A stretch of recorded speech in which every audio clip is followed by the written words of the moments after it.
Meio-dia Paraná. Oferecimento Viscardi, sempre ao seu lado. E Unimed Londrina. Quem tem, tá tudo bem. Contrate agora mesmo.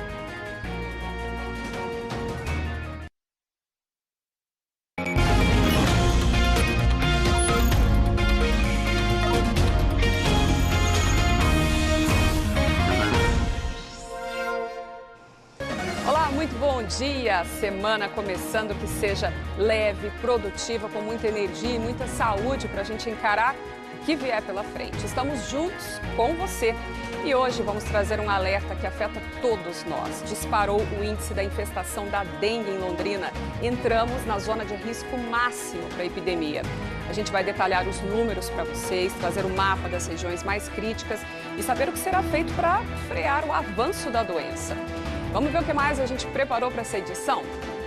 Olha só essa imagem, aconteceu agora cedo, uma batida entre um carro e um trem em Cambé. Já já a gente traz mais detalhes ao vivo.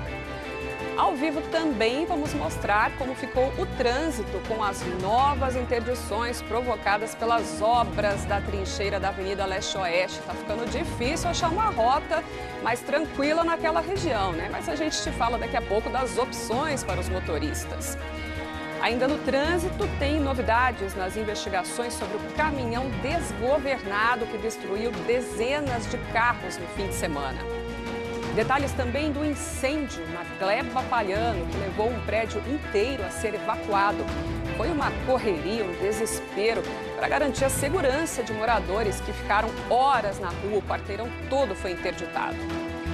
Tem criança fazendo barulho nessas férias aí na sua casa? Pois barulho foi o que elas curtiram num show de rock especial para a garotada em Londrina. A gente foi conferir como é isso. E as emoções do time que entrou em campo com o Rei Pelé no peito, por dentro e por fora. Foi a estreia sofrida do Tubarão no Campeonato Paranaense. E você vai acompanhando Londrina e região ao vivo pelas nossas torres nesses dias de tempo doido, né? Agora tá fazendo sol, calor, 30 graus em Londrina, mas será que o tempo vai permanecer assim? Fique ligado que a gente te conta tudo agora.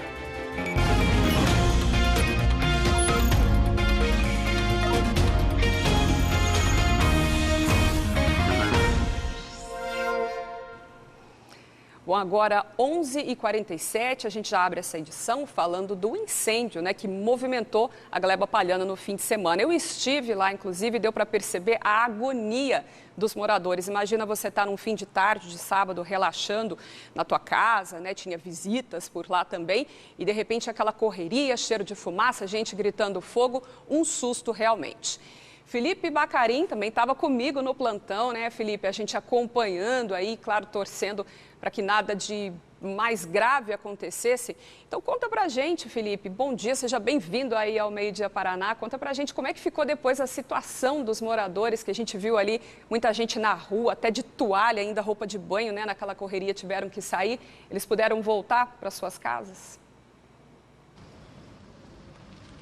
Puderam sim, viu, Vanessa? Bom dia para você, para todo mundo que está acompanhando o Meio-Dia Paraná. Esse incêndio aconteceu no sábado à tarde, por volta das 5 horas da tarde. Os bombeiros foram chamados depois que moradores ouviram um barulho e viram um fogo que começou na área da cozinha. Eles perceberam esse barulho, o fogo, um dos moradores até tentou apagar, mas não conseguiu, aí começou a avisar todos os moradores ali do andar e todos desceram. O primeiro que chegou lá no térreo já avisou o porteiro, que começou a ligar para os outros moradores do prédio para que todos descessem. Quando os bombeiros chegaram, o prédio já estava parcialmente evacuado. O fogo começou no 17º andar e a fumaça tomou conta dos andares de cima. Até o 24º. Todos os moradores foram liberados no sábado mesmo, viu? Os moradores ficaram na rua, na frente do prédio, enquanto os bombeiros controlavam a situação. A rua ficou tomada ali por moradores, precisou ser interditada. Alguns moradores foram liberados aos poucos para subir, para retirar alguns animais de estimação que acabaram ficando nos apartamentos na hora do corre-corre. A nossa equipe, né, Vanessa, você e também o Marcelino Barbosa conversaram com moradores e também com bombeiros ali no momento do atendimento, que estava todo mundo ali naquela angústia para saber o que tinha acontecido, como estava aquela situação. Vamos ver. gente não ouviu nada, só senti o cheiro e saí correndo só. Eu estava assistindo televisão, escutei um barulho no corredor, né? E no que eu abri a porta, eu senti aquele gosto de fumaça, mas já estava tudo escuro. Eu vi que o apartamento do lado já estava com a porta aberta, com aquele movimento todo. Do 17º até o 24º, a fumaça tomou conta, né, de todos os pavimentos. Então nós fizemos ali um trabalho de busca nos apartamentos para verificar se não tinha ninguém. Aí do 16º andar até o térreo, aí não tem fumaça, tá funcionando tudo normal, tanto a iluminação, né, dos corredores. As pessoas desceram com segurança. A nossa equipe também encontrou o morador, dono do apartamento, que mora, né, no apartamento onde o fogo começou. Ele disse para a gente que o fogo começou em uma geladeira, que ele tentou apagar de alguma forma esse incêndio, não conseguiu, acabou desistindo e daí desceu do apartamento. Ele contou que o fogo começou na geladeira e que ele nunca tinha visto uma situação dessa, nunca tinha ouvido falar de uma situação de um incêndio começar em uma geladeira. E ele e o colega de apartamento dele moram nesse prédio há apenas 2 semanas. Vamos ver mais o que ele disse. Estávamos no quarto, né, no qual a gente escutou um barulho, um estrondo, e fomos ver, já estava iniciando o fogo, já estava praticamente bem alastrado. No momento que a gente viu, desligamos a rede elétrica e eu até tentei apagar com o extintor de incêndio, porém não tive sucesso, né? Aí a única coisa que a gente pôde fazer foi deixar o apartamento e avisar os moradores ao lado o mais rápido possível. Mas, graças a Deus, não aconteceu nada conosco e nem mesmo com os outros moradores, que é o mais importante, né? Apesar da atitude rápida desse morador, do Wellington, ele não conseguiu controlar o incêndio, o fogo acabou tomando conta do apartamento dele, mas foi só isso, só o apartamento dele mesmo que foi tomado pelo incêndio.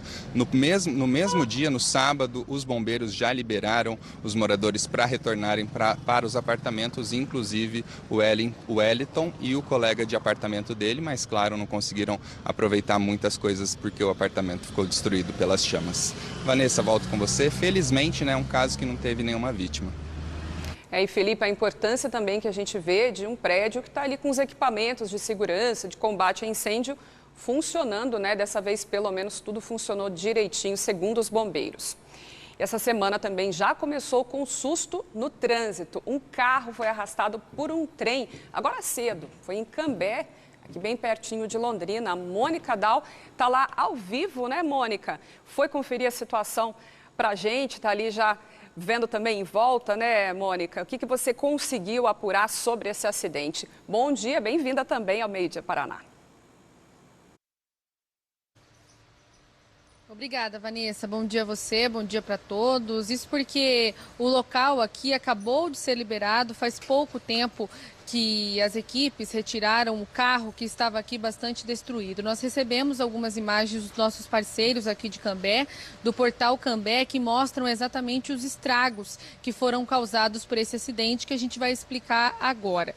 Bom, de acordo com o Corpo de Bombeiros, não se sabe por quê. E a gente vê também nas imagens de câmeras de segurança que esse veículo avançou, né, perto aí da linha do trem. E essa pessoa, uma mulher de 36 anos, dirigia esse carro quando foi atingida, então, em cheio pelo trem que estava passando aqui. A maioria dos moradores, de quem passa por aqui, já sabe que esse trem faz bastante barulho quando está passando por uma via de grande movimentação. E hoje não foi diferente, ainda assim houve essa batida e por mais que as imagens mostrem a gravidade, essa mulher que mora aqui em Cambé conseguiu sair sem ferimentos desse veículo. Marcelino está mostrando para vocês agora aqui o local todo liberado, mas bem ali onde está passando aquela pessoa foi onde o carro parou. Isso porque o trem carregou esse veículo por pelo menos 100 metros e ao longo desse percurso essa mulher conseguiu pular do carro e então se salvar. Claro, as equipes do Corpo de Bombeiros estiveram aqui, mas essa mulher disse que estava bem e negou o encaminhamento para o hospital. Rapidamente o marido dela também chegou por aqui e o carro foi levado de guincho, claro, porque ainda dá para saber salvar esse carro ainda pode ser consertado. Como a gente já falou, a via foi liberada, o trânsito está normal. Até agora há pouco, várias pessoas estavam por aqui, curiosos, querendo saber o que aconteceu, mas a boa notícia é que essa mulher está bem, saiu daqui ilesa depois de pular do carro que foi levado por 100 metros por esse trem. A nossa editora Kátia Peruzzi entrou em contato com a Rumo, que é a empresa responsável pela linha de trem aqui em Cambé e também em outras cidades da região, e eu vou ler exatamente o que a empresa disse. Informou então que um carro colidiu com um trem nesta segunda-feira por volta das 9h15 e que o maquinista cumpriu todos os procedimentos de segurança, mas não foi possível parar a tempo. Segundo a Rumo, ninguém se feriu, como a gente informou, e a empresa prestou todo o suporte do atendimento para a via ser liberada. Ainda segundo a Rumo, conforme o Código de Trânsito Brasileiro, a linha férrea é sempre preferencial. A empresa orienta os motoristas para que sempre fiquem atentos à sinalização e parem antes dos cruzamentos, observando a aproximação do trem para realizar a travessia com segurança. A gente reforça então, Vanessa, a vítima, uma mulher de 36 anos que dirigia o carro, ela está bem e dispensou o atendimento médico. E agora a via aqui, a gente está no centro de Cambé, na rua Noruega, esse local já foi liberado. Obrigada, Mônica, pelas informações. Daqui a pouco a gente volta a se falar. E agora a gente fala de mais um caso de furto contra o patrimônio público. 3 carros da prefeitura de Porecatu foram levados por bandidos neste fim de semana. Segundo o prefeito lá de Porecatu, os 3 veículos foram levados da sede do CREAS. O local foi arrombado, mas apenas os carros foram furtados pelos bandidos. Ontem, a Polícia Militar encontrou os veículos abandonados em uma área rural. Eles estavam escondidos num matagal. Os policiais chegaram até lá por meio de denúncias anônimas. E aí, é claro, quem tiver denúncias também sobre o paradeiro dos ladrões, é só entrar em contato com a polícia para ajudar a pegá-los também. Agora a gente vai ao vivo lá para a Avenida Leste-Oeste, aqui no centro de Londrina, porque hoje temos novas interdições por conta das obras. Felipe, as eternas obras da trincheira aí da Avenida Leste-Oeste. Conta pra gente como é que está o trânsito por aí e fala desses bloqueios também. Pois é, Vanessa, aniversário de 2 anos, viu, dessa obra aqui da trincheira da Leste-Oeste com a Rio Branco. Hoje pela manhã o trânsito da Leste-Oeste, bem no ponto do cruzamento com a Rio Branco, foi bloqueado por 2 ruas na sequência para quem vai no sentido centro. O trabalho aqui nesse ponto já começou, como a gente está vendo, a rua já começou a ser destruída, por onde serão então canalizados as redes de energia, esgoto e também as galerias pluviais. A interdição foi feita aqui às 10 horas da manhã. Nós estávamos aqui, acompanhamos todo o trabalho tanto da CMTU quanto também dos funcionários da empreiteira que ficaram responsáveis pela sinalização para o desvio desse trânsito. Os motoristas que chegam aqui na Avenida Rio Branco pela Leste-Oeste, eles precisam agora então pegar esse desvio, subir a Avenida Rio Branco, como se fosse na contramão da avenida, né? Os motoristas sobem até a rua Porto Alegre, na sequência da Porto Alegre vão até a Recife, na Recife podem retornar à Avenida Leste-Oeste. Esse trabalho começou aqui hoje, vai durar, de acordo com a Prefeitura, 4 meses. Lembrando que essa obra aqui da trincheira da Avenida Leste-Oeste com a Rio Branco começou em janeiro de 2021. O orçamento inicial dessa obra era de 25 milhões de reais. Um aditivo já foi adicionado, então, ao custo dessa obra, que passou para 32 milhões de reais. Também houve aditivo por prazo, que era para ter sido concluído em janeiro de 2023. Foi adiado até julho deste ano. E hoje cedo a gente conversou com moradores, motoristas e também comerciantes aqui da região para falar um pouquinho mais sobre esse desvio e esse transtorno que causa essa obra aqui no centro de Londrina. Vamos ver. No começo da manhã, funcionários da empreiteira e da CMTU trabalhavam na sinalização da Avenida Rio Branco. A via passa a ter 2 sentidos, que se encontram uma quadra acima da Leste-Oeste. Esse é o local que vai exigir mais atenção enquanto durar o bloqueio. Os motoristas que vêm da Leste-Oeste e da Tiradentes e da Quintino Bocaiúva se encontram aqui. E a partir deste ponto, o único caminho possível é a rua Porto Alegre. Sempre difícil, né? Difícil. Por quê? Porque tem que fazer volta, né? Perde tempo, né? Ai, fica ruim, né? E a gente que vem de Apucarana para trazer o pessoal aqui para consultar, fica muito ruim, né? Por causa da fluidez, né? Tem que estar procurando alternativa, né? Na Porto Alegre, os motoristas seguem até a rua Recife para, na sequência, acessarem a leste-oeste. Mas não é só quem passa pela região que reclama dos transtornos. Os comerciantes veem o movimento das lojas diminuir a cada dia. O motorista está evitando de passar porque aqui é muito transtorno para ficar passando nesse pedaço aqui, nesse trecho. Agora com esse bloqueio, então, cada vez piora mais. A previsão de término da trincheira é julho deste ano. O prazo foi estipulado pela empreiteira no aditivo mais recente, já aprovado pelo município. Essa obra já deveria estar acabando agora em janeiro. Prorrogaram, parece que para mais 6 meses, mas pelo que a gente está vendo, isso aí não vai terminar em 6 meses de jeito nenhum. A obra teve início em janeiro de 2021 e deveria ser concluída em 2 anos. Para quem tinha a esperança de começar 2023 com a trincheira pronta, o ano novo veio cheio de desafios causados pelo atraso. Nós somos uma papelaria, volta às aulas agora, viemos de pandemia, ficamos 2 anos sem faturar, época que era para a gente estar crescendo, aumentando o quadro de funcionário, nós só estamos diminuindo por causa dessa obra. Você enxerga alguma solução nisso tudo? Terminar logo essa obra, né? É o que todos esperamos, né? E a gente sempre recebe muitas mensagens dos telespectadores sobre esse assunto. Você também pode opinar sobre esta e outras reportagens que a gente vai trazendo aqui no Meio Dia Paraná. Mande a sua mensagem para a gente pelo aplicativo Você na RPC. Estou aguardando a sua participação. Agora a gente vai falar de saúde e eu vou chamar a atenção de vocês para uma tela importante mostrando a questão da classificação de risco para dengue. Por que eu estou mostrando isso aqui? Olha só essa classificação. Na faixa verde a gente tem que as cidades, quando estão com índice abaixo de 1, ainda estão no nível satisfatório. Quando chega ali entre 1 e 3,9, você já entra na zona de alerta.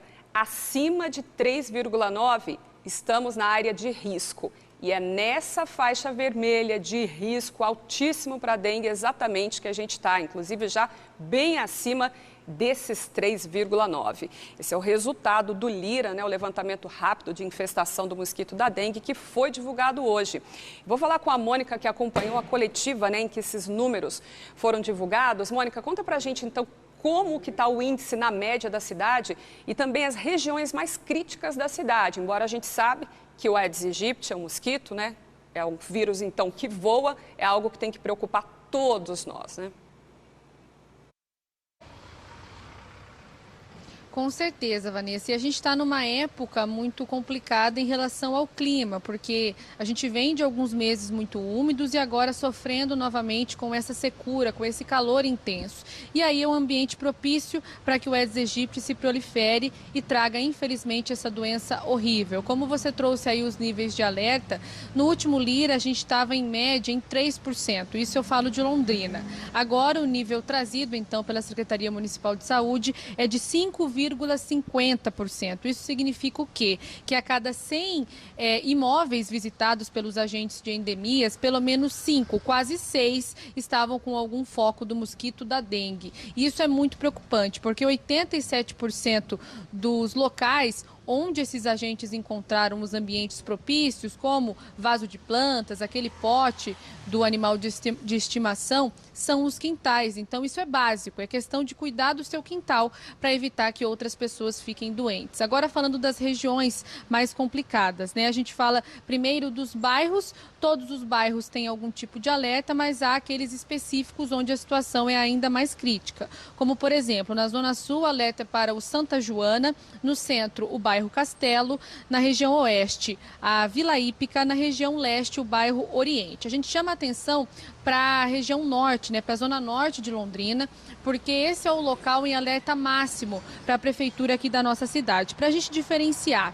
A Prefeitura utiliza 2 índices, que é o entomológico, que diz a respeito da presença do mosquito Aedes aegypti do local, e também o índice epidemiológico, que é quando já há notificações, ou seja, suspeita de que a dengue já está aí nas pessoas, as pessoas já contraíram, por exemplo, esse vírus. Os 2 índices da região norte chamam muito a atenção, porque, falando do índice entomológico, 7,20%, que já é muito acima também do índice geral.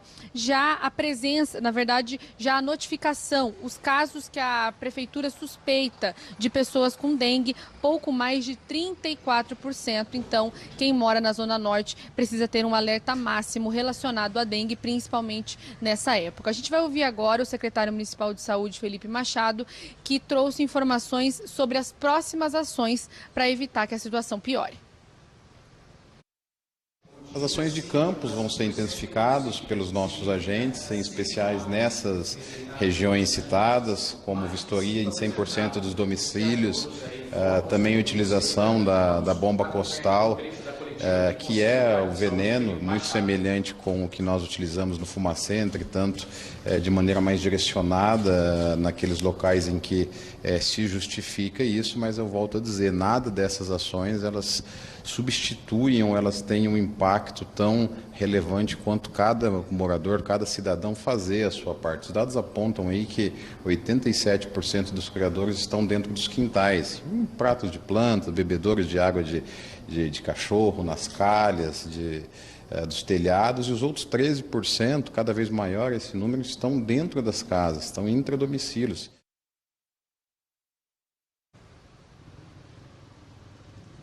Exatamente. Nós também questionamos o secretário a respeito do fumacê. Isso porque muita gente pensa que o fumacê pode ser a solução ideal para acabar com o mosquito da dengue. O secretário explicou que não é exatamente assim, que essa substância ela acaba com o mosquito na fase adulta, quando possivelmente ele já picou várias pessoas e já levou esse vírus. Vamos acompanhar essa explicação porque ela é bem importante. Para que a gente utilize o fumacê, há uma série de critérios que a cidade tem que apresentar. Entre eles, um elevado número de óbitos, uma elevada incidência da doença, porque o fumacê ele atinge o mosquito na fase adulto, não os criadouros, e nesse momento nós não temos esses dados que justifiquem. E nós vamos trabalhar para que não tenhamos esses dados, né? A população às vezes acha que o fumacê acaba sendo a solução da dengue, mas muito pelo contrário. Toda vez que nós atingimos o índice para a utilização do veneno, quer dizer que nós não conseguimos, mais uma vez, parar aí a infestação do mosquito da dengue, eliminar os criadores, e que a situação está realmente muito próxima de uma epidemia. Isso significa, então, que evitar a dengue é um compromisso de todos nós, cada um fazendo sua parte, observando o quintal.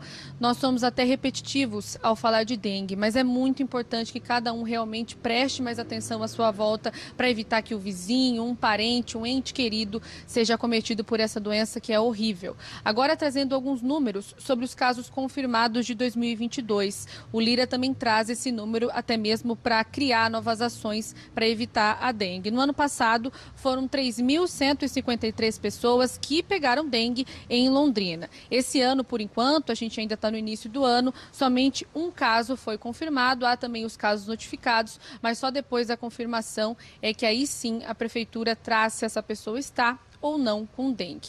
Ainda assim, né, Vanessa, são números que chamam a atenção. Como eu disse no início, o clima está bastante propício, então é a hora. Se você está em casa, dá uma olhada no seu quintal, vê o que está acontecendo por lá, justamente para evitar essa doença que pode sim levar à morte. É com você. Quem já teve a doença, né, Mônica, sabe como é complicado. Inclusive, eu tive, posso dizer ainda que tive sintomas mais leves, e você também já teve dengue, né, Mônica?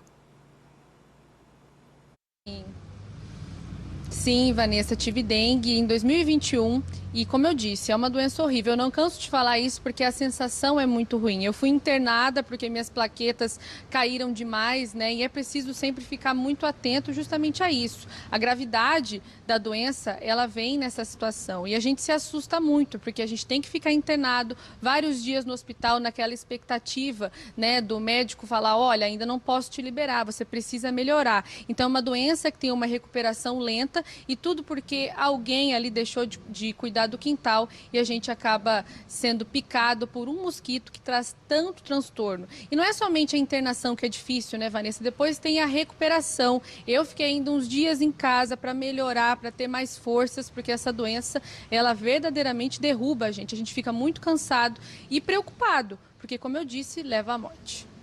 Exatamente, e é uma loteria, né, Mônica? A gente não sabe se o nosso caso vai ser grave ou não. A gente tem que cuidar pela nossa saúde, pela saúde dos vizinhos, pela saúde de todo mundo, né? Vamos dar uma olhada agora como é que fica a previsão do tempo para os próximos dias e para hoje também.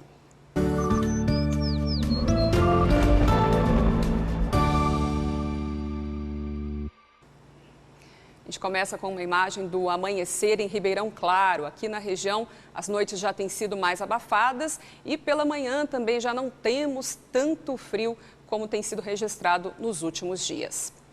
Agora a imagem ao vivo de Maringá, por lá uma tarde bastante ensolarada, o começo da tarde aí de segunda-feira, na cidade que fica aqui a 100 quilômetros de Londrina. E temos uma imagem ao vivo aqui também agora da nossa cidade, mostrando o centro. Por aqui ainda 30 graus, calor realmente começando a pegar nesse começo de semana. Dá uma olhada agora também aqui no mapa. A gente vê que em todo o estado ainda temos possibilidade de chuva com temporais. Alerta maior para essa faixa no litoral, também em Curitiba e aqui na região norte. A gente ainda pode ter temporais, né, que se formam por essa combinação entre calor e umidade. Aqui em Londrina para hoje, o que temos é calor também. Temperatura máxima aí de 29 graus, estava na previsão, mas a gente viu que já batemos nos 30. À noite a gente também deve ter uma temperatura um pouco mais quente. E a chuva prevista, ela não vem em tanto volume, são 5 milímetros, mas como eu falei, ainda temos alerta de temporais, raios, ventanias, sempre ainda podemos ter algum estrago.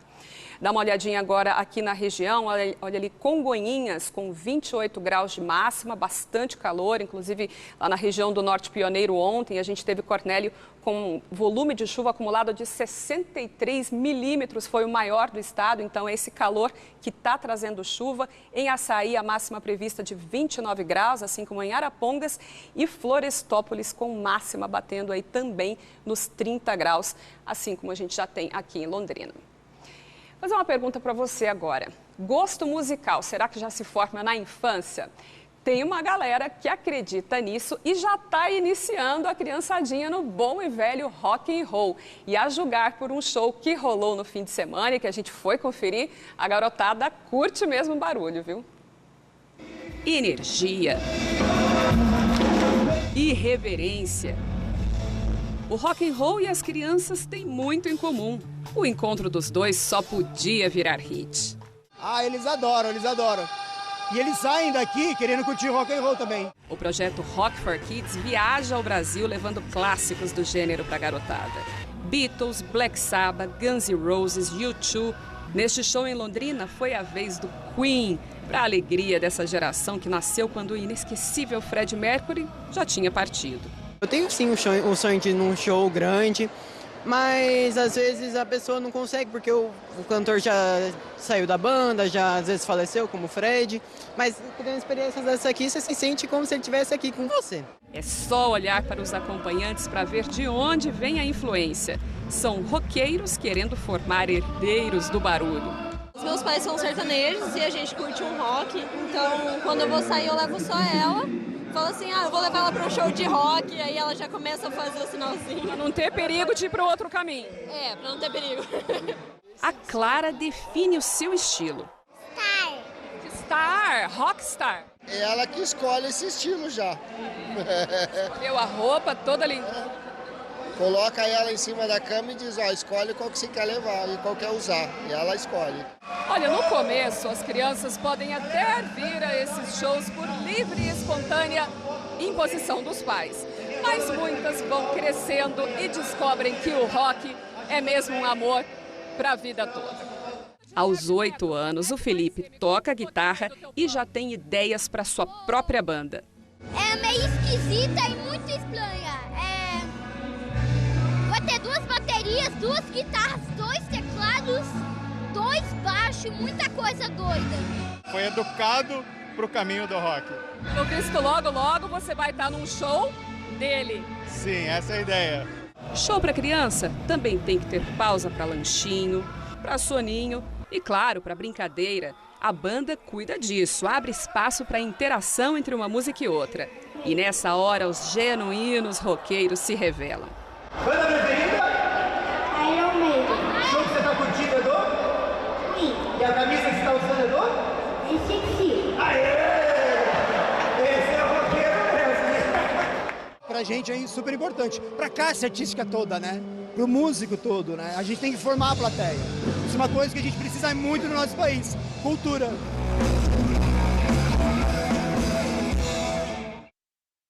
Meus filhos também já estão sendo formados no rock desde cedo. Depois vocês me contam como é que é aí na casa de vocês. E Queen, gente, maravilhoso. Agora a gente vai falar do concurso para contratar professores de educação física para a rede municipal aqui em Londrina. Sobre isso eu converso com alguém que eu sei que também curte um rock, de volta com a Mônica Dal. Mônica, quando é que sai o resultado desse concurso? Mais de 1000 pessoas fizeram a prova nesse fim de semana, né? Curto mesmo, Vanessa. Até eu fiquei curiosa para ver essas bandas aí que você trouxe nessa reportagem super legal. Agora, falando do concurso, muita gente na expectativa, né, para fazer essa prova. A gente tem alguns dados até para reforçar sobre as vagas. Eram 15 vagas de início imediato e havia também 50 vagas para cadastro reserva que devem ser abertas durante o período de validade do concurso. Agora, informações sobre os presentes e os ausentes. Total de 227 ausentes no concurso, isso significa uma taxa de abstenção de 17,3%. Total de inscrições homologadas, 1.308. Essa prova, né, teve várias pessoas presentes lá na UEL, foram 50 questões distribuídas entre língua portuguesa, matemática, tecnologia e conhecimentos específicos. A gente lembra que no dia dessa prova, os candidatos deveriam entregar os títulos para a prova de títulos, justamente. No dia 14 de fevereiro sairá a nota das provas objetivas e no dia 10 de março deve ser publicada a lista dos aprovados. A banca do concurso é da Prefeitura e, segundo a Secretaria de Recursos Humanos, economizou 90 dias no tempo de elaboração desse concurso. Quem for aprovado deve começar a trabalhar ainda neste semestre, entre abril e maio, a depender da demora para consolidar os documentos. Se você perdeu alguma data, é só acessar o G1 Paraná para acompanhar exatamente o que trouxe o edital para esse concurso. Vanessa. Obrigada pelas informações, Mônica. E olha, a Prefeitura de Londrina reabriu hoje o sistema para matrículas nas escolas municipais. A gente te avisou na sexta-feira.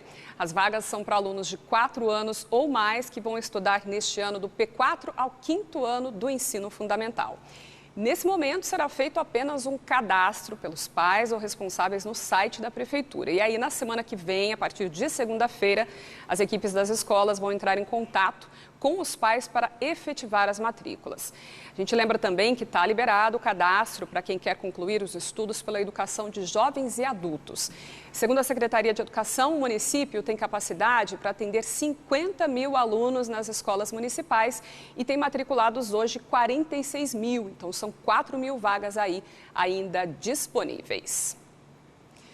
A gente vai para um intervalo agora, 12h17. A seguir, a gente fala das obras de revitalização no Lago Igapó.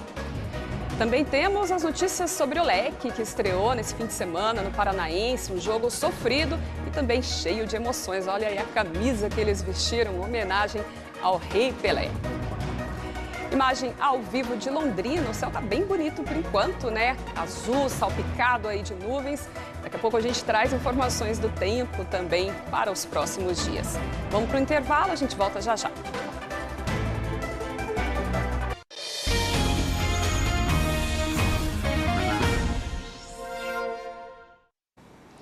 Já estamos de volta para falar das obras de revitalização do aterro do Lago Igapó, que vão demorar mais do que o previsto para ficar prontas. A empresa solicitou prorrogação no prazo. Vou conversar sobre isso com Felipe Bacarin. Hoje ele é o nosso correspondente das obras enroscadas. Felipe, essa aí vai demorar quanto mais para ficar pronta? Vanessa, mais 2 meses além do prazo que já era contratual, viu? Essa obra começou no dia 15 de agosto de 2022, a previsão era de que fosse entregue em 6 meses, ou seja, em fevereiro deste ano, mas a empresa contratada pela prefeitura, a Urban Green, ela pediu mais 60 dias de prorrogação desse prazo, um aditivo, então, para entregar essa obra até abril. A empresa justificou esse pedido de aditivo porque demanda muito trabalho externo e também teve muita chuva nos últimos meses, o que ocasionou o atraso nas obras aqui no aterro do Igapó.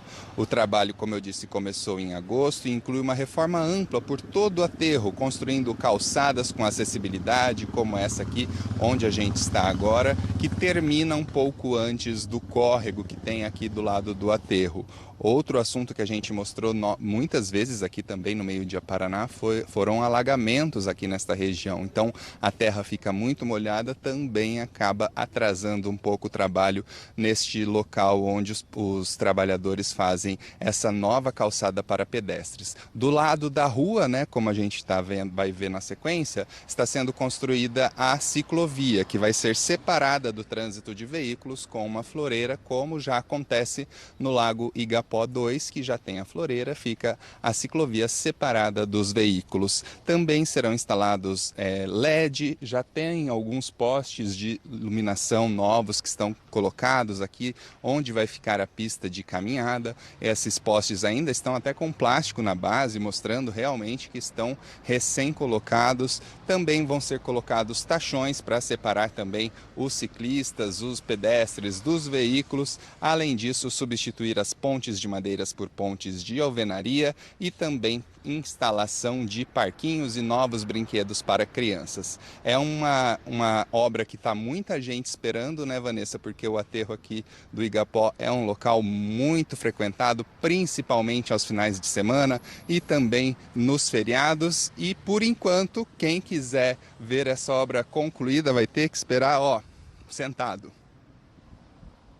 É isso aí, o Felipe que está com a gente, né, aqui em Londrina há poucos meses, digamos ainda, e já está percebendo que a gente tem que esperar sentado por muitas obras. Vamos aguardar, Felipe, se esse ano ainda a gente consegue falar de uma obra entregue no prazo, né? Por enquanto, aproveita a sombra aí para descansar, daqui a pouco a gente volta a se falar. Falar agora de um policial militar que foi preso em flagrante em Londrina pelos crimes de tráfico de drogas, associação ao tráfico e porte ilegal de arma de fogo. Mônica Dal também está acompanhando esse assunto. O que a gente já sabe sobre esse caso, Mônica?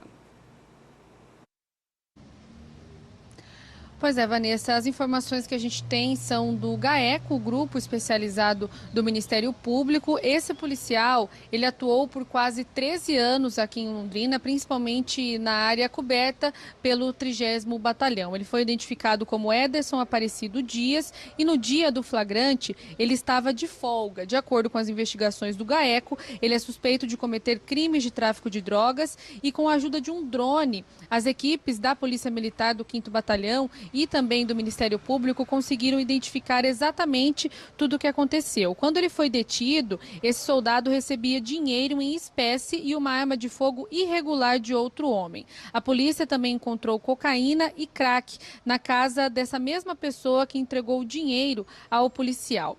Ele permanece preso de forma preventiva e tudo isso aconteceu na semana passada, justamente esse flagrante. Quem trouxe mais informações para a gente foi o promotor do GAECO, Ricardo Jorge Rocha, que falou um pouco mais sobre essa prisão em flagrante. Então, com o acompanhamento do drone, assim que foi feita essa troca, essa negociação, eles fizeram a abordagem dos veículos. E cada equipe do choque abordou um veículo. No veículo Captur, que estava um condutor que recebeu a sacola, dentro dessa sacola foi encontrado dinheiro, aproximadamente R$ 3.500 em espécie, mas tudo em notinha quebrada, de R$ 5, R$ 20, R$ 10, R$ 50, bem picado, que indica até um dinheiro proveniente de biqueiras, né, de venda de drogas e para o consumidor final. e também foi encontrada uma arma. Dentro dessa sacola, um revólver calibre 22 da marca Caramuru.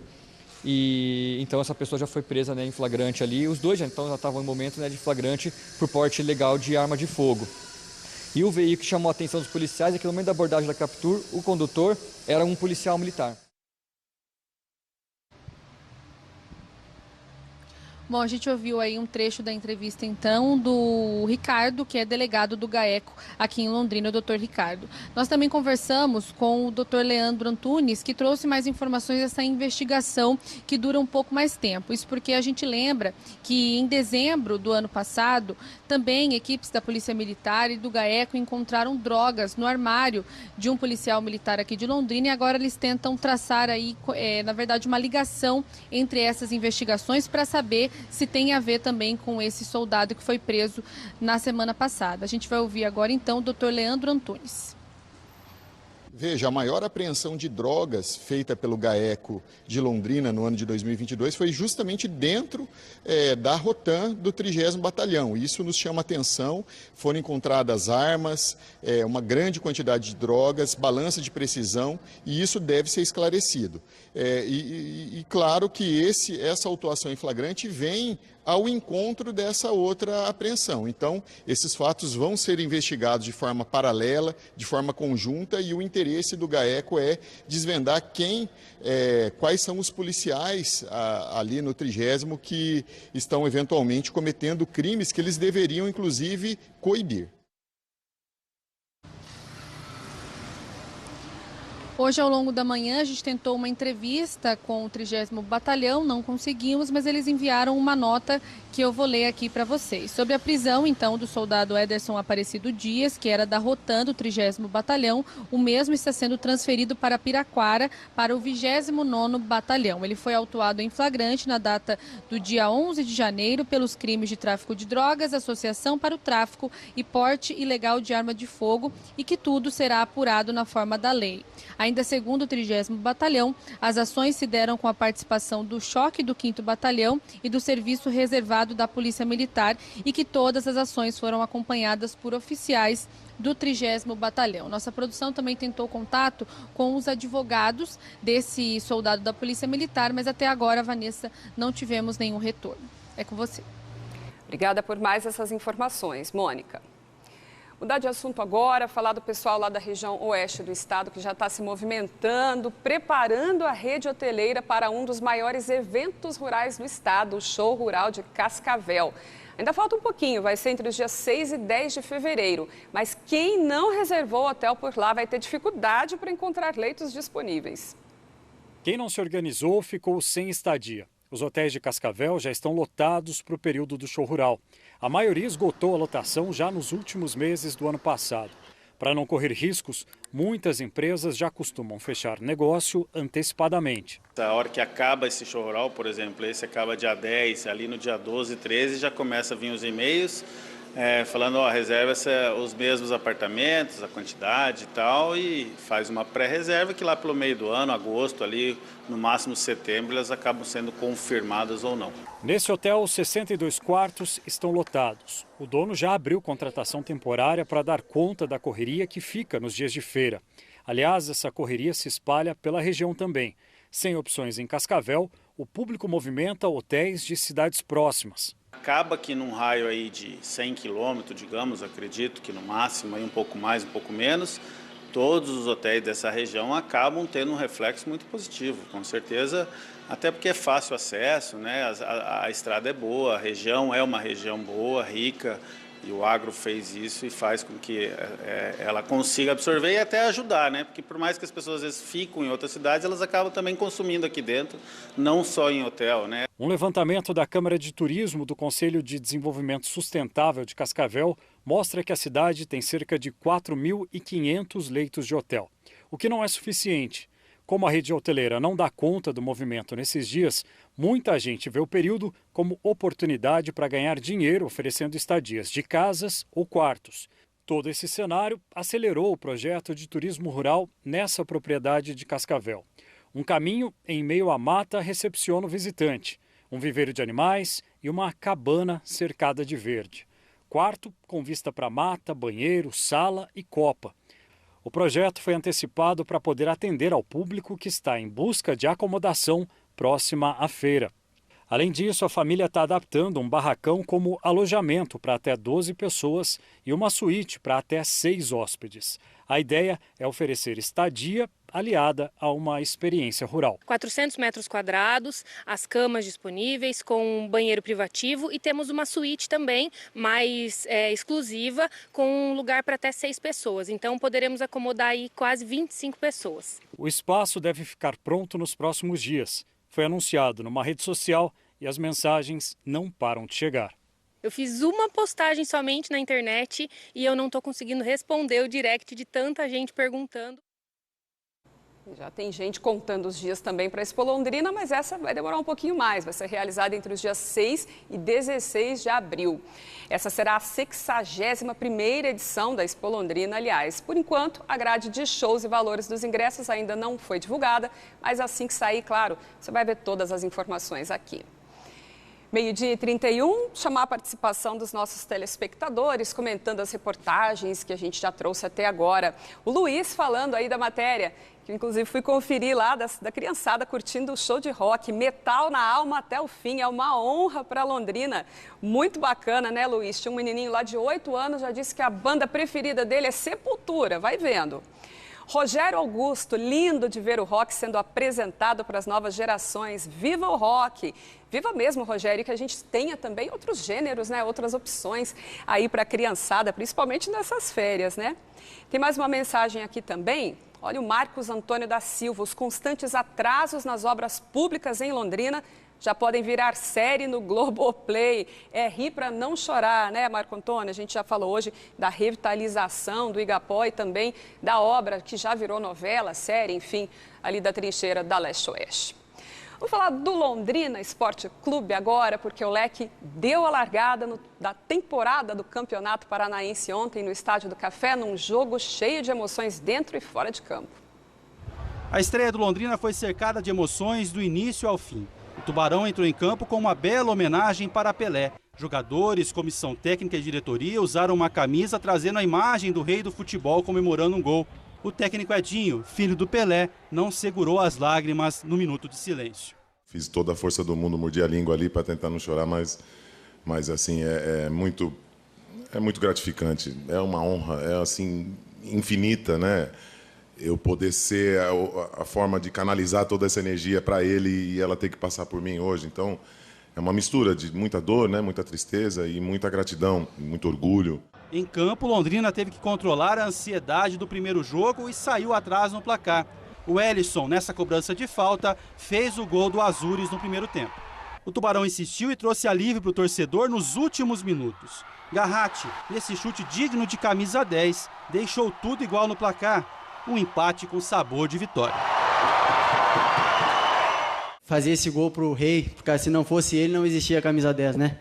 Ele é o cara mais importante do futebol, ele foi o Rei, ele é o melhor, ele vai ser sempre o melhor e graças a Deus eu pude honrar esse gol para ele. O próximo desafio do Londrina já é nessa quarta-feira, quando enfrenta o Cascavel às 9h30 da noite, novamente no Estádio do Café. O Tubarão vai em busca da primeira vitória. Isso também é importante, o ânimo para dar sequência agora e agora já foco na quarta-feira.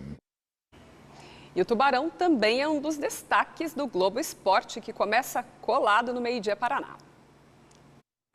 Oi, Vanessa, boa tarde para você, para todo mundo que está acompanhando o Meio-Dia Paraná aí em Londrina. Foi realmente uma homenagem muito bonita, emocionante ao nosso eterno rei Pelé. No jogo do Tubarão, na estreia do Campeonato Paranaense, a gente viu ali o Edinho bastante emocionado. E claro que a estreia do Londrina vai ser destaque também no nosso Globo Esporte. Foi com um empate, não do jeito que o torcedor queria comemorar uma vitória, mas a gente vai trazer os detalhes logo mais no Globo Esporte. Agora, as imagens que marcaram essa primeira rodada do Campeonato Paranaense, com certeza são as imagens que vimos nas arquibancadas do Couto Pereira. Apenas mulheres e crianças acompanhando a partida, quase 10 mil pessoas, uma festa muito bonita. Claro, vem por conta de uma punição, né? O jogo seria com os portões fechados, aí houve essa reversão na punição e crianças e mulheres puderam acompanhar, mas fica uma lição de paz. A gente quer paz nos estádios e a gente vai dar mais detalhes dessa partida histórica no nosso Globo Esporte coladinho com o Meio Dia Paraná. Beijo para você, Vanessa. Beijo, Rafa. O Globo Esporte sempre trazendo bastidores também, não só os jogos em si, mas as histórias por trás deles. Você vai ver algumas bem bacanas também na reportagem que a gente preparou aí sobre a estreia do Londrina.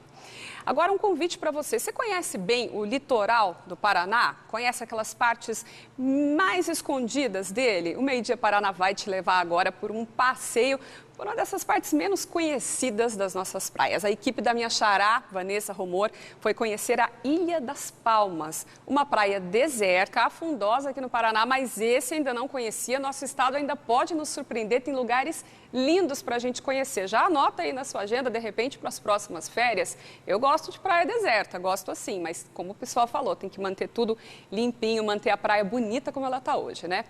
Olha, agora 12h44, a gente vai para mais um comercial.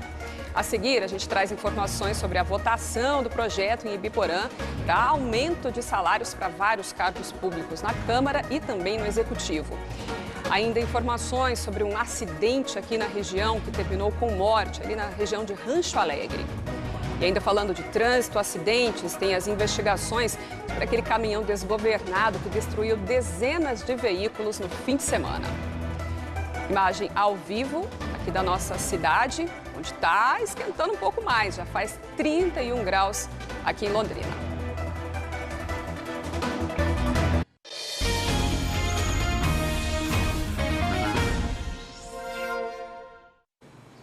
Já estamos de volta, 12h47. A gente volta com um assunto que já está repercutindo bastante aqui na região. Está marcada para amanhã a sessão extraordinária em que vereadores de Ibiporã vão votar 3 projetos que aumentam salários de cargos do Legislativo e do Executivo lá na cidade. Felipe Bacarin tem mais informações para a gente. Felipe.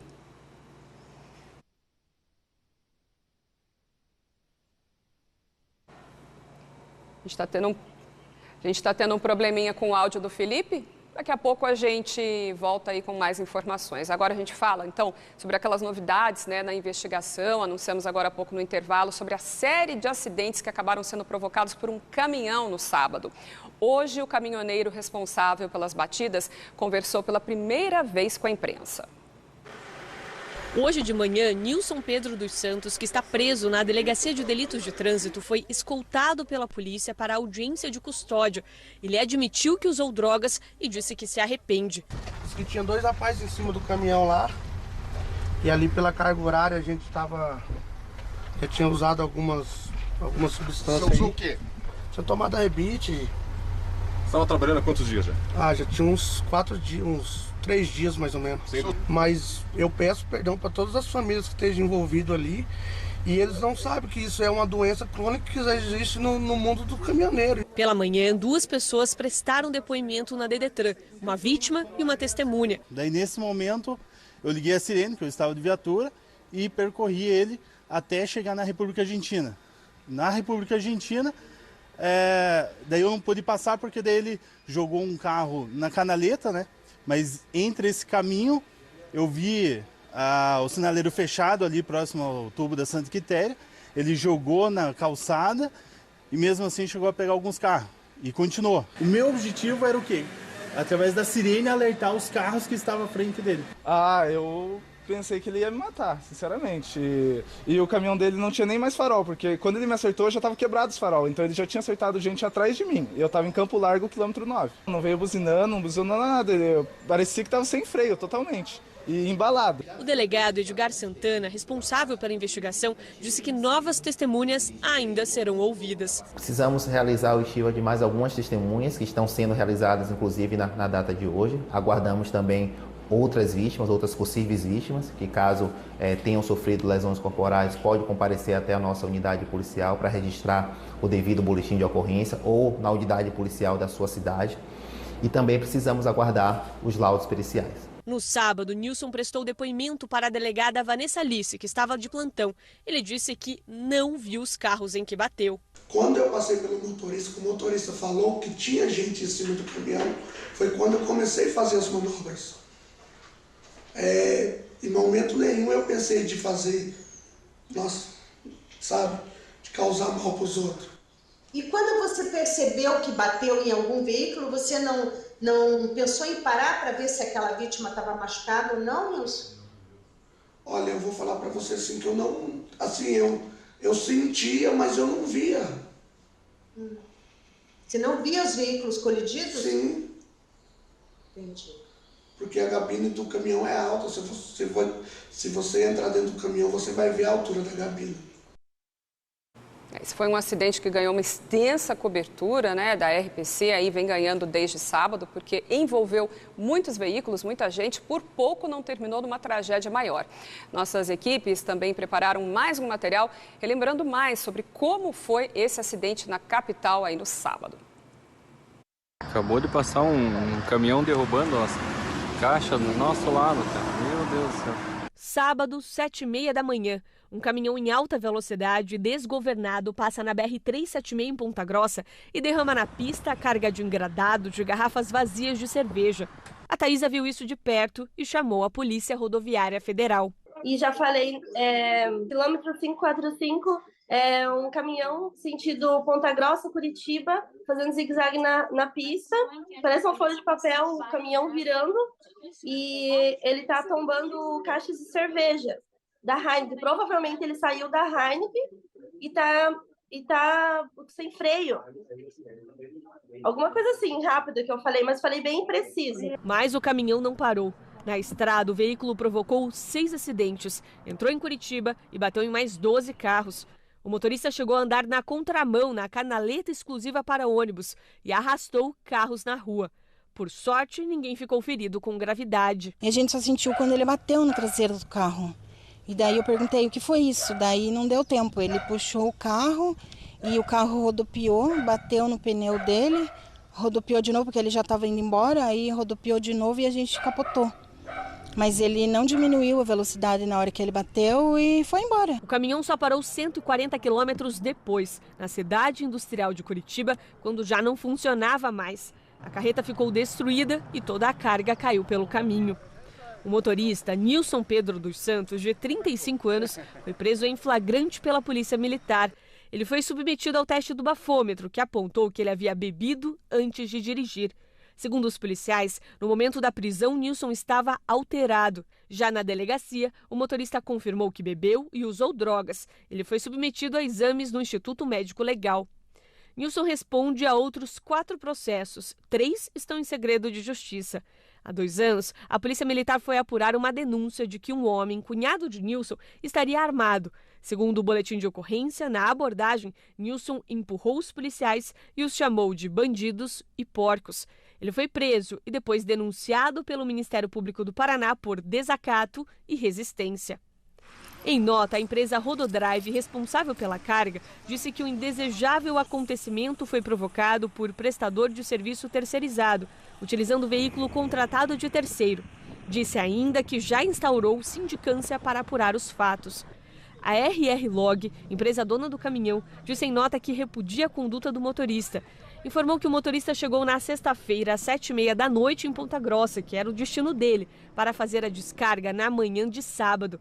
Ainda de acordo com a nota, a mudança de rota não foi autorizada e o motorista estava orientado a descansar e descarregar pela manhã. O grupo Heineken disse em nota que lamenta o ocorrido e que está acompanhando a apuração do caso para tomar as medidas cabíveis. Nilson está preso na Delegacia de Delitos de Trânsito de Curitiba, que investiga o caso. E teve um acidente fatal agora há pouco aqui na nossa região, foi na PR-443. O trecho fica entre Rancho Alegre e Uraí. Vocês estão vendo imagens que foram cedidas para a gente desse acidente. Segundo a Polícia Rodoviária Estadual, além de deixar uma morte, outras 2 pessoas também ficaram feridas nessa batida. Um caminhão e uma caminhonete se envolveram no acidente.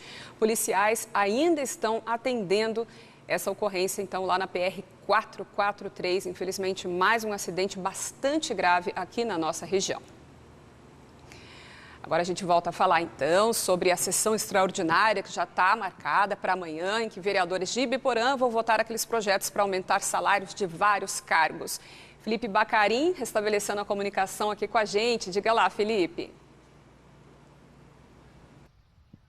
Vanessa, esses reajustes previstos são para assessores do Legislativo, vereadores, presidente da Câmara e também secretários municipais. Inicialmente, o projeto que previa o reajuste para vereadores e também para o presidente da Câmara previa também a inserção de 13º salário. Mas a gente recebeu a informação de que agora há pouco foi protocolada uma emenda para esse projeto, para que seja retirada essa previsão de 13º salário para vereadores e também para o presidente da Câmara. Essa votação vai ser realizada em sessões extraordinárias. A primeira dela está marcada para amanhã, às 8h30 da manhã, a segunda na quarta-feira, no mesmo horário. Nós temos uma tela que mostra os valores atuais e os que seriam atualizados. E uma informação importante, viu? No caso dos assessores e do secretariado, esse aumento vale já para esse ano, inclusive com pagamento de retroativo do mês de janeiro.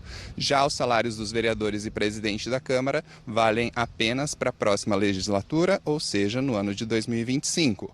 Os assessores lá de Ibiporã recebem atualmente R$ 5.200. A proposta é de que passe para R$ 6.100. Os secretários, R$ 9.800. A proposta, R$ 12.093. Os vereadores passam dos atuais R$ 8.532 para R$ 9.500 e o presidente da Câmara de R$ 9.200 para R$ 10.120.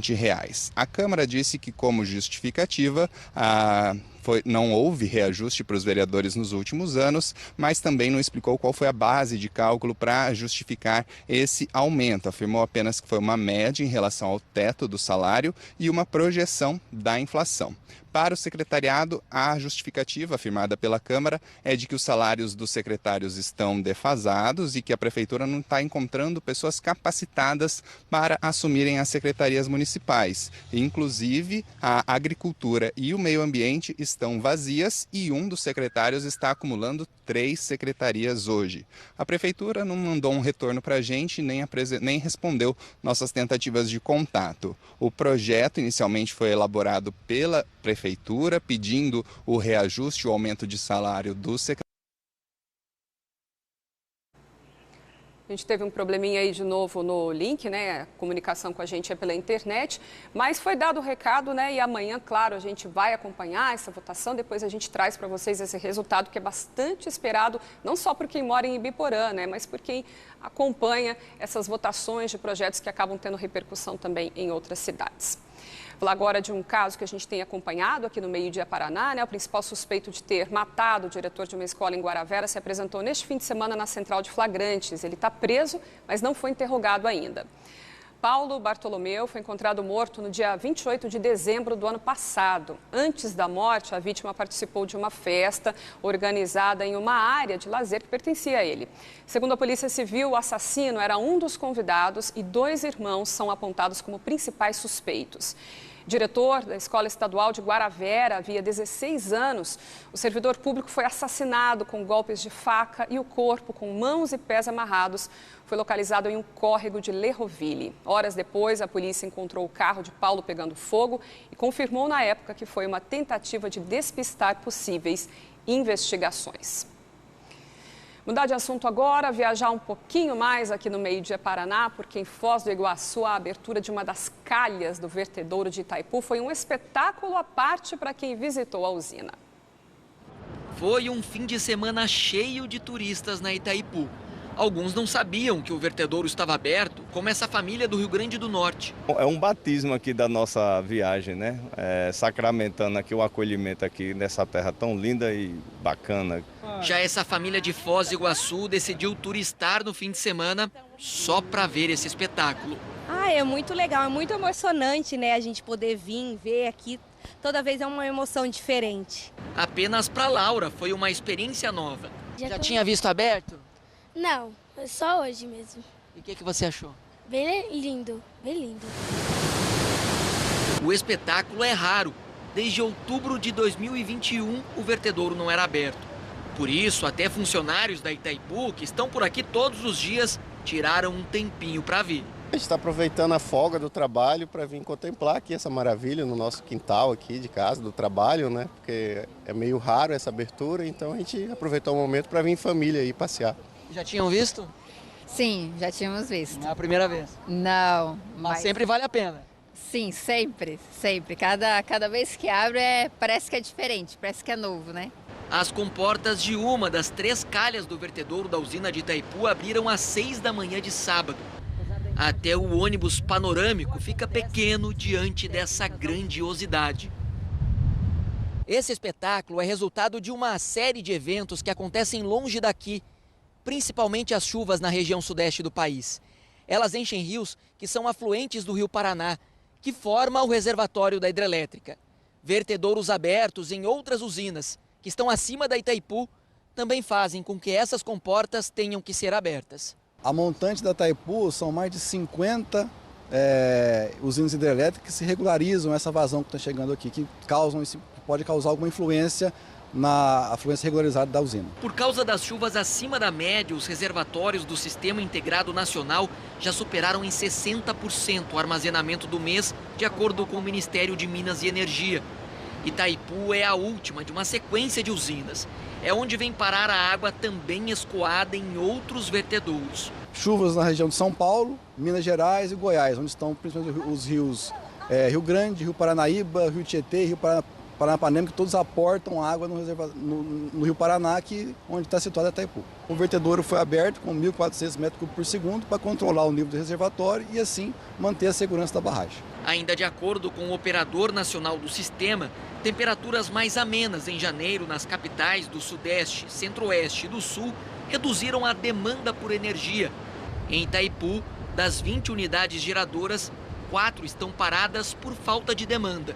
Se eu tivesse carga, demanda para essas unidades geradoras, provavelmente o vertedor não estaria aberto, eu estaria fazendo controle do meu reservatório apenas com a vazão turbinada pelas unidades geradoras. A água excedente que a gente está vendo aqui, ela abasteceria quantas turbinas? Seria aproximadamente 2 unidades geradoras eu conseguiria estar rodando aqui com essa água que está sendo vertida agora. Se as comportas abrem por questões técnicas, são os turistas que comemoram. É um show, ainda mais deste ângulo exclusivo.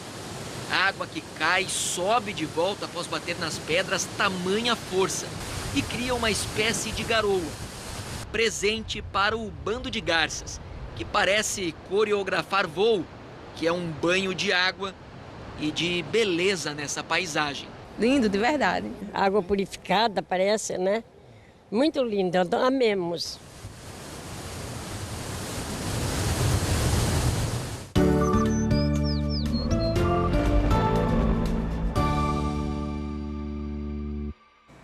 Falar um pouquinho mais do tempo agora, imagem de Londrina mostrando o Lago Igapó. O sol hoje teimando bravamente, mas ainda podemos ter chuva à tarde. Inclusive ontem no meio do jogo do Londrina teve pé d'água, depois arco-íris. O tempo está bem maluco, né? Agora uma imagem ao vivo de Matinhos, por lá faz 26 graus, o tempo já está mais carrancudo hoje no litoral do estado. Para amanhã, a gente já tem a previsão da chuva se espalhando pelo estado desde cedo, nessa faixa ali que começa no oeste, passa pelo sul e vai até o litoral do estado. Aqui no norte a gente pode ter o sol intercalado com chuva e possibilidade de temporais ao longo do dia.